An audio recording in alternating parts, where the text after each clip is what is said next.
So guys, good afternoon sa lahat. Nandito tayo sa may tindahan. Kain muna tayo ng tanghalian. Oras natin, time check po, alas 3:10 ng hapon. Pa kami nakatapos sa ina-unload namin ng mga produkto ng URC. Hapon na, may duty naman tayo mamaya mga 5 PM para sa araw-araw natin na trabaho bilang tagabantay. Security guard po ako sa gabi. Pag umaga po, laborer po, taga-unload ng ng mga kita po, mga appliances ng mga dinadala sa mall, pupuntang mga groceries, kita pa po para makaipon ng pera. Pasensya na po, po ako kayon sa inyo.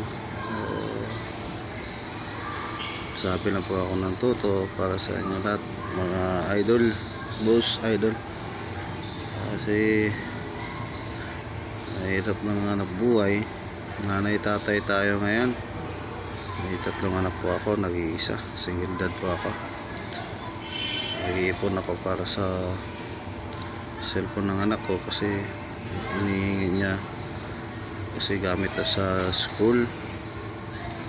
Kaya sabi ko, pag-iipunan ko muna, todo bigay tayo sa trabaho hanggang kaya pa ng katawan natin, mga boss idol.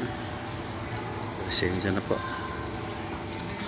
di pa kami natapos, naka-break lang po konti, 10 minutes lang po break namin para hanggang kayanin po namin hanggang alas 4 na matapos po yung yung produkto na dinideliver ng company po namin. Kasi 5 PM po ng hapon, security guard naman po tayo hanggang umaga po, hanggang 5 AM in the morning. September 15, 2024 po yung tapos ng trabaho ko. Pagka alas 9 na naman po, punta naman po tayo sa bandang Toril, Davao City, para